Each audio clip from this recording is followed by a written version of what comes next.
Bem-vindo ao meu canal. Hoje, o tema de hoje vai ser saúde mental na terceira idade, na melhor idade. Todos estamos indo para lá, não? Então, vamos saber um pouquinho sobre a terceira idade e como ter uma saúde mental mais humanizada. Para isso, eu convidei uma amiga muito especial. Ela é psicóloga clínica e ela é especialista em gerontologia. Ela vai falar um pouco também sobre o seu curso, a sua pós. Bem-vinda ao meu canal, Carol. Oi, obrigada. Carol, eu queria que você apresentasse para a gente. Nós sabemos, né, que todos nós um dia vamos passar por esse processo de envelhecimento, normal.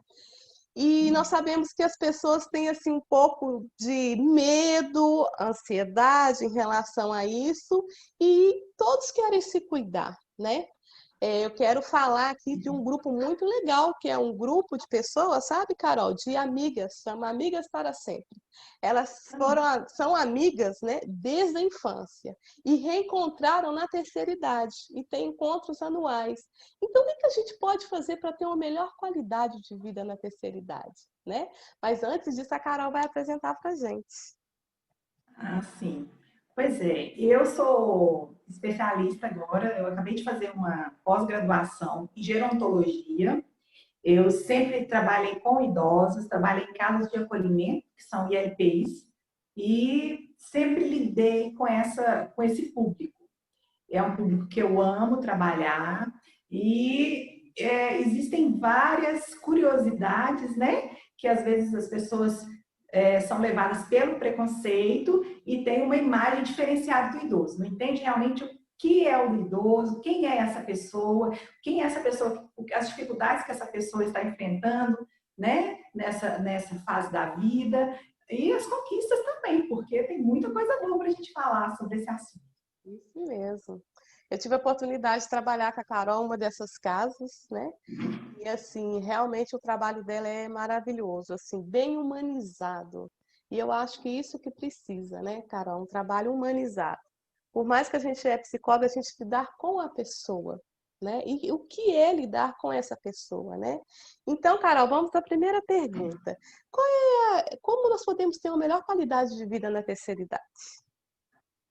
Sim. Pois é, a primeira coisa, a gente precisa desconstruir uma certa ideia, um preconceito que a gente tem com relação a envelhecer. Envelhecer não é sinônimo de doença, não é sinônimo de insuficiências funcionais, não é sinônimo de um declínio total do nosso funcionamento. Uma pessoa que está no processo de envelhecimento, ela pode realizar as mesmas atividades de um jovem. Porém, ela vai demandar mais tempo, ela não vai ser tão precisa e ela vai precisar de uma motivação maior. Envelhecer é uma diminuição das nossas reservas durante o processo da vida, é algo normal, algo que nós vamos passar por. E algumas dicas são importantes, como práticas de atividades físicas, uma alimentação saudável, né? O abandono de alguns hábitos que são maus, como a bebida alcoólica, o tabagismo, a questão do sal e o açúcar em excesso, a gordura, né? É importante a pessoa estar aberta para se socializar, porque através da socialização eu troco minhas experiências, né? Eu adquiro novos hábitos, eu me inspiro, eu me motivo, né? Nós precisamos entender que o processo de envelhecimento é uma coisa inevitável. Então, eu preciso começar desde já a cuidar da minha autoestima. Porque as pessoas que cuidam da sua autoestima, elas têm mais facilidade de lidar com mudanças, têm mais facilidade de lidar com perdas, né? Então, essas pessoas geralmente enfrentam a questão do envelhecimento de uma forma mais tranquila. Entender que o envelhecimento é uma conta bancária. E quanto eu só vou ter crédito se eu investir. Ai, muito interessante essa comparação, Carol, porque a gente não tem isso, né? E você falou uma coisa que é interessante. As pessoas acham que envelhecer já é um processo, a minha vida acabou, e começa com os excessos. E é isso que faz mal, né? Os excessos fazem mal. E o que essas pessoas, Carol, esperam da gente? Assim, como a gente pode ajudar essas pessoas que vamos nos tornar essas pessoas? Nunca podemos esquecer disso.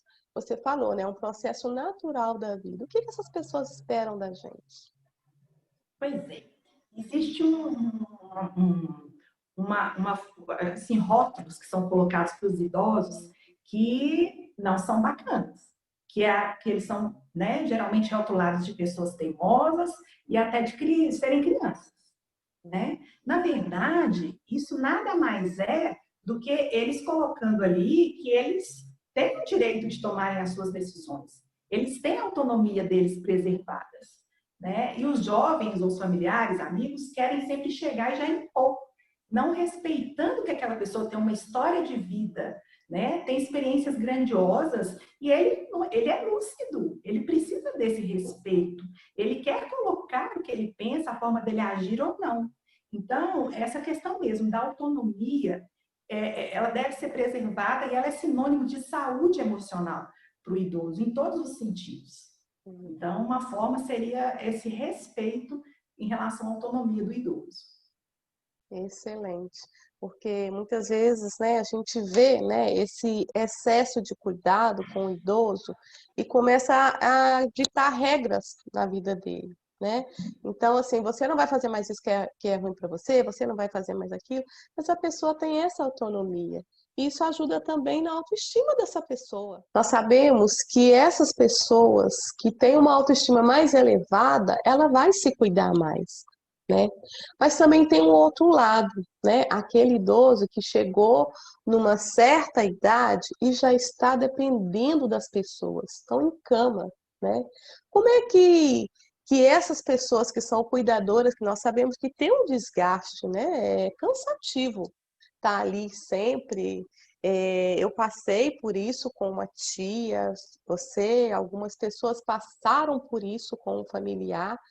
E como a gente podemos ajudar esses cuidadores? Quais as dicas que podemos dar a essas pessoas que cuidam de idosos, né? Que se sentem cansados, mas tem que estar ali, claro, com um prazer imenso, né? Talvez é uma mãe, um pai, uma pessoa que se doou a vida toda para você ter o que você tem, para você é o que você é. Né? Como a gente pode dar dica para essas pessoas que se cuidam de idosos que estão acamados, assim, em cama? Sim. O que acontece? Você falou uma coisa muito importante. É algo difícil.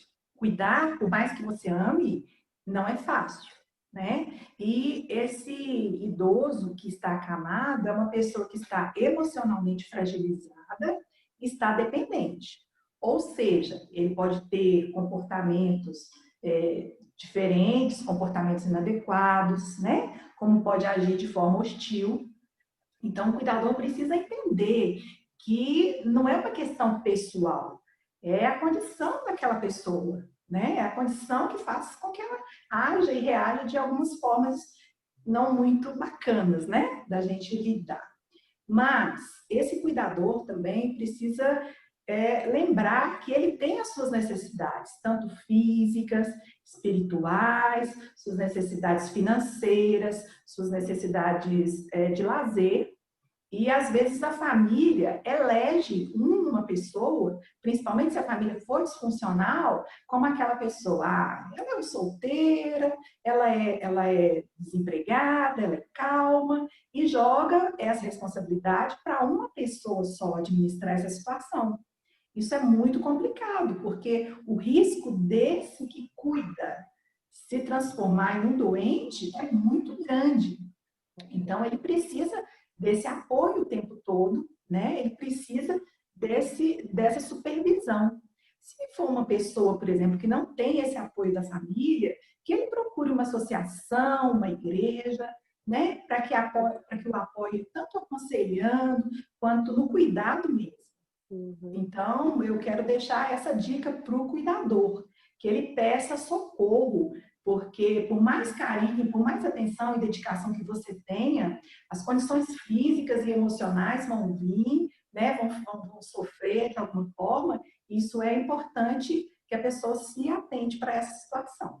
É verdade, Carol. É cuidar para cuidar, né? Cuidar de você para cuidar do outro. E você falou uma coisa certa, a gente esquece dessas pessoas, né? Parece que a família inconsciente, claro, elige essa pessoa e essa pessoa assume esse papel de tal forma que não se cuida. Mas se ela não se cuidar, como que ela vai cuidar do outro, né? Então, assim, gostei muito das dicas. Assim, foram dicas excelentes para assim, e fáceis de entender, né? E nós, como psicólogos, nós cuidamos da pessoa como um ser integral. Então, você como idoso, você como cuidador, cuide de você como um ser integral. Cuida do seu espírito, cuida da sua alma, cuida do seu corpo, né? Nós somos tudo isso em um, né, Carol? Nós temos essa bondade de ser assim. E a gente Sim. esquece, né, que muitas vezes a gente esquece de cuidar da gente.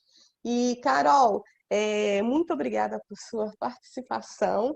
E que, Carol, gostaria que você falasse assim, de uma forma como você quiser mesmo, o que que você, como que é trabalhar com essas pessoas? Você que trabalhou muito tempo, né, administrando mesmo, né, esse lado psicológico, como é para você trabalhar com a melhor idade? Nós estamos todos indo para lá.